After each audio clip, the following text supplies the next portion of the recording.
সূরা বাকারা 185 নম্বর আয়াত আমি আপনাদের সামনে উত্থাপন করছি এবং আলোচনা করার চেষ্টা করব। আপনারা মনোযোগী হন।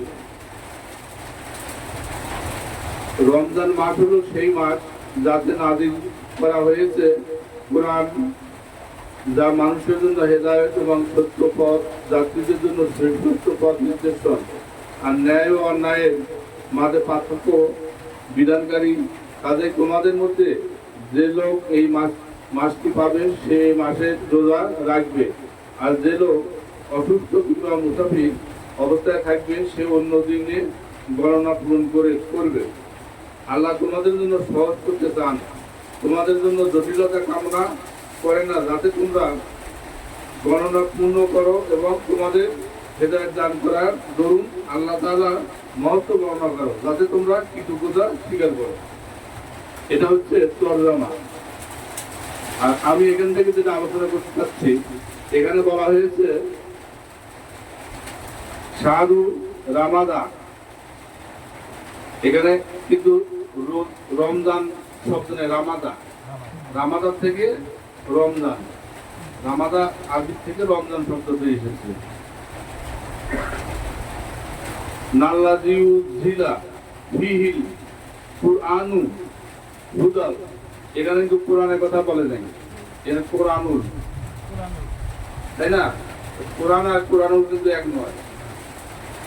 আর এখানে এরা বলছে যে যাতে নাযিল করা হয়েছে কোরআন, তরজমা লিখতে। এখানে তো কোরআনের কথা মানে কোরআন যেখানে আছে, যেমন ৭০ বার কোরআন শরীফের বিভিন্ন আয়াতে ৭০ বার কোরআন বিষয়ের শব্দ রয়েছে। সেটা শুধু কোরআন না, শব্দটা বিভিন্ন ভাবে এসেছে। যেমন এখানে বলা হয়েছে কোরআনু, কোরআনু না দিয়ে কোরআনে তো দিতে পারছে। কোরআন শব্দ এক আর কোরআনু শব্দ আর এক। কোরআনু শব্দটা হচ্ছে রাসূল সাল্লাল্লাহু আলাইহি ওয়াসাল্লাম নিজেই, মানে হচ্ছে কোরআনু শব্দটা হচ্ছে রাসূল সাল্লাল্লাহু আলাইহি ওয়াসাল্লাম নিজেই। আর কোরআন শরীফ যেটা, কোরআনুল হাকিম যেটা, কোরআনুল কারীম যেটা, এটা কিন্তু আলাদা। যেমন কোরআনুল কারীম এটা কিন্তু আলাদা, কোরআনুল হাকিম এটা কিন্তু আলাদা, কোরআনুল মুবিন এটার অর্থ কিন্তু আলাদা। মানে একটার অর্থ কিন্তু এক প্রকার হবে। আমরা যেটা আজকে আলোচনা করবো সেটা কোরআনু সম্পর্কে। কোরআনু হচ্ছে রাসূল সাল্লাল্লাহু আলাইহি ওয়াসাল্লাম স্বয়ং নিজে। এখন কথা হলো, এটার পক্ষে আমি যুক্তি যেটা দিচ্ছি সেটা হলো, কোরআন শরীফ তো দীর্ঘ কত বছরে নাযিল হয়েছে ভাইজান? 23 বছরে। কোরআন দীর্ঘ 23 বছরে নাযিল হয়েছে। মক্কায়ও নাযিল হয়েছে, মদিনাও নাযিল হয়েছে। 23 বছরে যে কোরআন নাযিল হলো, সেটা এক রাত্রিতে কিভাবে অবতীর্ণ হলো? আর 23 বছরে নাযিল হয়েছে কোরআন বিভিন্ন ঘটনার আলোকে, যখন যা প্রয়োজন সেই মোতাবেক আয়াত নাযিল হয়েছে। তাহলে একদিনে কিভাবে কোরআনটা নাযিল হলো? সবাই বলাতে যাচ্ছে, কিন্তু এরা তাই বলতেছে না। কিন্তু কোরআনে যেটা বলতেছে যে লাইলাতুল কদর রাত্রিতে নাযিল করা হয়েছে। কি নাযিল করা হয়েছে? এই সূরা বাকারা 185 নম্বর আয়াতে বলতেছে কোরআনু নাযিল করা হয়েছে। কোরআন নাযিল করা হয়নি, কোরআনুটা কি? রাসূল সাল্লাল্লাহু আলাইহি ওয়াসাল্লাম। অর্থাৎ এই শবে বরাতের রাত্রে, যেদিন শবে রমজান মাস, রাসূল আবির্ভাবের পূর্বেই রমজান মাস, সেই দিন আল্লাহ তাআলা রাসূল পাককে যে এই পৃথিবীতে প্রেরণ করবে, সেই দিন তিনি সিদ্ধান্ত গ্রহণ করে এবং তার কি ওই যেটা তারকা রূপে ছিল সেইটা তার রূপ ধারণ করায়। ওই দিন রাসূল সাল্লাল্লাহু আলাইহি ওয়াসাল্লামের রূপ ধারণ করে, এখানে আরো অভিজ্ঞতা রয়েছে, বলতে গেলে সমস্যা। ওই দিন রাসূল সাল্লাল্লাহু আলাইহি ওয়াসাল্লামের দেহ কাঠামো রূপ ধারণ করে ওই তারকা সেখানে প্রবেশ করিয়ে কারণ আল্লাহ নিজে তা দর্শন করে আর নিজের এই রূপ আর ওই রূপ, এই রূপ আর ওই রূপ। যেমন আমরা এখানে অনুষ্ঠান করার আগে প্রক্রিয়া দিই না, আল্লাহ ওখানে নিজেই প্রক্রিয়া দিচ্ছে। আল্লাহ মোহাম্মদ, আল্লাহ মোহাম্মদ, আল্লাহ মোহাম্মদ, মোহাম্মদ আল্লাহ, মোহাম্মদ আল্লাহ, আল্লাহ মোহাম্মদ। এই রূপে সবে কদরে সেখানে প্রস্তুতি দিল কোরআন নাযিল এই সবে কদরে। আর আর পৃথিবীতে প্রেরণ করলো ওনাকে 12 রবিউল আউয়াল। ঠিক আছে, আরশে মাওলায় কোরআন তিনি নিজে হয়ে নিজে নাযিল করলেন।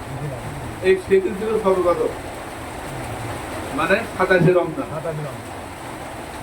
রমজান মাসে তখন কিন্তু রমজান পুরো রমজান হয় নাই, কোরআনে তো নাযিল হয় নাই, কিন্তু ওই দিন তিনি ওটা প্ল্যান করে। এই কারণে ওই দিনটাকে আবার রমজান মাসে উল্লেখ করে দেওয়া হলো, এই দিনটাকে তোমরা স্মরণ করো। তাহলে ওই দিনটাকে যে আমরা স্মরণ করবো, আমরা যদি সেই যিনি লাইলাতুল কদর, তাহলে লাইলাতুল কদর কে? স্বয়ং রাসূল পাক সাল্লাল্লাহু আলাইহি ওয়াসাল্লাম লাইলাতুল কদর, তাই না? স্বয়ং রাসূল পাক সাল্লাল্লাহু আলাইহি ওয়াসাল্লাম লাইলাতুল কদর। তাহলে এর আগে যারা দেখেছে প্রতিদিনই তাদের জন্য লাইলাতুল কদর নয়। রাসূল পাককে যারা প্রতিদিনই দেখে তার প্রতিদিনই লাইলাতুল কদর না।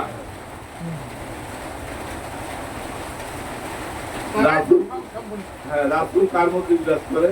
মুর্শিদের মধ্যে রাসূল বিরাজ করে, ওলি আল্লাহর মধ্যে রাসূল বিরাজ করে।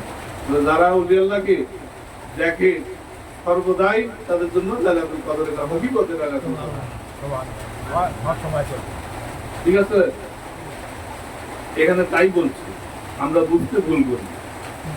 আর এটা শরীয়তের বিধানে এই কথাটা তো গোপন রাখা। যেমন আমি বললাম যে ওখানে আল্লাহ মোহাম্মদ, মোহাম্মদ আল্লাহ, আল্লাহ মোহাম্মদ, মোহাম্মদ আল্লাহ প্রক্সি দেওয়া হচ্ছে। আরো কথা আছে, যাকে এটুকু বললেন, এটা প্রক্সি দেওয়া হচ্ছে। এখন বিষয় হলো এটা কিন্তু আপনাদের জন্য, শরীয়তের জন্য।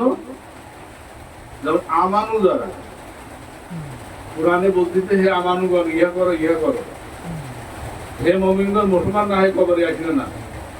হে মুসলমান কি হয়ে কবরে আসবে, এটা কি কোথাও আছে? তাহলে মুসলমানের জন্য আলাদা হিসাব, মুমিনের জন্য আলাদা হিসাব, মুত্তাকির জন্য আলাদা হিসাব, আমানুর জন্য আলাদা হিসাব। আমানুগণ উল্লেখ করতেছে। আপনি আমি আমানুর সাথে না চলি, আমানুর সাথে না করি, তাহলে আমানুকে আমার চলতে আসবে কেন? তারা মুক্তির পথ পাবে কেমন? তাদের মুক্তির পথের জন্য তো রাসূলের দাঁত ভাঙছে। রাসূলের দাঁত ভাঙার দরকার ছিল, জেল খাওয়ার দরকার ছিল, কিন্তু সত্য প্রকাশ করতে গিয়ে তার দায়িত্ব ছিল। এই দায়িত্ব পালন করতে গিয়ে তিনি দাঁত ভাঙাকেও মেনে নিয়েছে, পাথরে আঘাতও সহ্য করেছে, আবার তাদের জন্য পরিণত করেছে নাকি? তা আমরা আজ সমাজের মানুষ আমাদেরকে একটু খামসা দিলেই আমরা উ করে উঠি, হ্যাঁ খানকার যাওয়া যাওয়া, তরিকের ভাইয়ের সাথে দেখা করা যাওয়া, তরিকের বোনের সাথে দেখা করা যাওয়া। এখন এই যাতনা না দিলে আগে যে অপরাধ করছে শিখলে মুক্তি হবে কেমন? আগের যারা এগুলো মুক্তি হওয়া লাগবে না, এবং যাতনা সহ্য করাই লাগবে। আর মূল কথা হলো কি, নিজেরা আমরা সংশোধন হয়ে চলার চেষ্টা করবো, তাহলে সমাজের মানুষ আমাদের কিছু বলতে পারবে না। সমাজে চললে আমার সমাজের নিয়ম মেনে চলতে হবে, জঙ্গলে চললে আমার জঙ্গলের নিয়ম মেনে চলতে হবে, খানগায় আসলেও আমরা খানগার নিয়ম মানিয়ে চলবো। কি পারো? আমরা তো খানগার নিয়ম বাইরে যা বলি, তাহলে তো সমস্যা হবে। যে যেমন সেদিন পোস্ট দেখলাম, এক লোকে এক মহিলা লিখছে যে তরিকার ভাই বোনেরা সাবধান হয়ে যাও। আমাদের থেকেও জ্ঞানী তরিকার বাইরে সাধারণ মানুষগুলো রয়েছে, এটা লিখছে। কিন্তু শতাপতি লাইক কমেন্ট করতেছে। আমি লিখলাম মহিলা মানুষ পোস্ট দিছে, বনুকার না বনুক, সাধুকার না সাধুক, বাদুকার না বাদুক, লাইক দিতেই থাকে না। আর ভালো ভালো পোস্ট লিখলে সে লাইক পাওয়া যায় না। যে তরিকা গ্রহণ করলো না, যে বায়াত গ্রহণ করলো না, সে আধ্যাত্মিকতা কি বুঝবে? সে কেমন করে বেঁচে জানবে? দেখে আমার প্রশ্ন তো ওই জায়গাতে তো লাইক, অনেকে লাইক করে, হ্যাঁ ভাই আপনি ঠিক বলছেন। মহিলার মুখ দেখি ওরা লাইক করা শুরু করছে। ঠিক বললো না ব্যাটিং বললো? হ্যাঁ। এখন হীরা পাহাড়ের গুহায় যে ইবাদত করেছে রাসূল পাক সাল্লাল্লাহু আলাইহি সাল্লাম, সেটা কি মক্কায় এসে বলেছে? না বলে নাই। তাহলে আপনারা বলতে যান কেন? তো ঝামেলা তো করবেন। কারেক্ট কথা। জি, এটাও হীরা পাহাড়ের গুহা। হুম, আরো হীরা পাহাড়ের গুহা আছে আপনার দেওঘর, এটা সমাজের হীরা পাহাড়ের গুহা। যেমন হেরা পাহাড়ের গুহা ওরা শরীয়ত, হুম, এই খানটাও হেরা পাহাড়ের গুহা, এটাও ইয়েও শরীয়ত। ওই হীরা পাহাড়ে যে শিক্ষা দেওয়া হয়েছিল এই হীরা পাহাড়ে সেই শিক্ষা দেওয়া হয়। আরো হীরা পাহাড় রয়েছে আপনার দেওঘর হীরা পাহাড়, আপনার জন্য হীরা পাহাড়। আপনি আপনার দেওঘরে ইবাদত করবেন। আপনার দেওঘরে কাকে দেখবেন না দেখবেন, আপনি দেখবেন মসজিদ জানবেন কারেক্ট। নাকি? আপনার সে ধ্যান জ্ঞান সাধনা করেন না, সাবান আপনার দেওয়া হয়েছে জামা পরিষ্কার করার জন্য, আপনি সাবান যায় ঘরে তুলে দিচ্ছেন, এটা মসজিদে দিছে, এটা কি ব্যবহার করা যায়? তাহলে সাবান আপনার গা পরিষ্কার হবে কেন, কাপড় পরিষ্কার হবে কেন? মসজিদ দিছে আপনার তো ব্যবহার করার জন্য, আমরা যেভাবে ব্যবহার করতে বলতে সেইভাবে ব্যবহার করতে হবে। পায়ের তালা লাগানো যাবে না নাকি? আচ্ছা, এখন আপনাদেরকে আর কাম আহকাম যা দেওয়া হয় এটা তো প্রয়োগ করার জন্য দেওয়া হয়, আপনারা নেনও না, নিয়ে প্রয়োগ করে দেখেন। আমার তো উদ্দেশ্য, আমার যেমন এই প্রতিটা দরবারের একটা করে উদ্দেশ্য থাকে। আমাদের দরবারের উদ্দেশ্য কি? মুক্তি ও দর্শন, মুক্তি অর্জন করো এবং তাহা আপন হীরা পাহাড়ে গুহায় দেখো, আপনার দেহে দেখো। আপনার দেহে দেখতে গেলে রাসূল পাক স্বয়ং রাসূল পাক সাল্লাল্লাহু আলাইহি ওয়াসাল্লাম হীরা পাহাড়ে গুহায় একদিন দুই দিন নয়, কত বছর? সম্ভবত 13 বছর 13 বছর তাকে সেখানে যাওয়া লাগছে। আর ওখানে যা কি হয়েছে উনি জানে আর আল্লাহ জানে। আর ওখানে যা কি হয়েছে যখন উনি তাকে নিয়ে গেছে, আবু বকর সিদ্দিক রাদিয়াল্লাহু তাআলা আনহুকে নিয়ে গেছে, মা ফাতেমা তাকে নিয়ে গেছে, তারা জানে ওটা মোহাম্মদকে আল্লাহকে ওখানে গেলে দেখা গেছে। সেটা কি বাইরে এসে বলছে? কি দেখিয়েছে? বলে না। তার কোনো ইতিহাস আছে? বলে নাই। আজকে মোর্শেদকে আপনারা কি রূপে দেখবেন সেটা সাধনা করলেই দেখতে পাবেন। এই দেহটা দেখো, হৃদয়ে আঁকো, মোর্শেদ হয়ে যাও। মোর্শেদের সুরত আপনি আপনার মধ্যে দেখতে পাবেন। শুধু এক সুরত নয়, হাজার লক্ষ কোটি কোটি কোটি সুরত আপনার মধ্যে যাবে, আপনি দেখতে পাবেন। শুধু এই মোর্শেদে যাবে না, যত ওলিয়া আল্লাহ গাউস কুতুব রয়েছে তাদের সাথেও আপনার সাক্ষাৎ হতে পারে।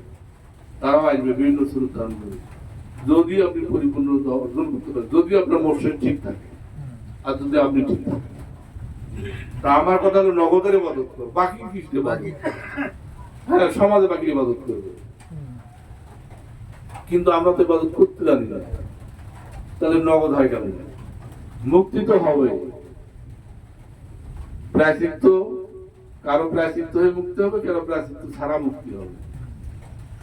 তবে লাস্ট অবস্থায় এখানে আমি এই যে গানটা যে আমি গাইছি, আখেরে যাবে যেইজন ডাইনা হাতে আমলনামা নিয়ে, এই দুনিয়াতেই ডাইনা হাতে আমলনামা নিতে হবে, আখেরে যাবে সেই জন কবুল করো, মঞ্জুর করো, নিয়োগ আল্লাহ বাড়ি আপনি। তাহলে আমাদের আমলনামা এখানেই সংগ্রহ করতে হবে, অভিজ্ঞতা। আর শরীয়তে আমলনামা সেই দিন, নগদ না, এটা নগদ। তবে আমরা যারা ভাগ্যবান তারা আমরা বায়াতে আবদ্ধ হয়েছি, এবং আমরা যারা কর্মনিষ্ঠ মোর্শেদের আদর্শ আমরা ধারণ করতে পারি, আমরা দর্শন করতে পারি। আর যারা ত্রুটির মধ্যে রয়েছে তারা দর্শন করতে সমস্যা আছে। তবে হয়তো মুক্তি হবে, হয়তো সাফায়াত পাবে, হয়তো আমলনামা পাবে, তবে হয়তো আচারও খাবে, আর কেউ আচার ছাড়াও মুক্তি হবে। আর যারা বায়াতের আবদ্ধ না হয়ে পৃথিবীর সমতুল্য যদি ইবাদত বন্দেগীতে নিম্নদিত থাকে, কখনোই মুক্তির বিধান কোরআনে বা কোনো বিধানে নেই।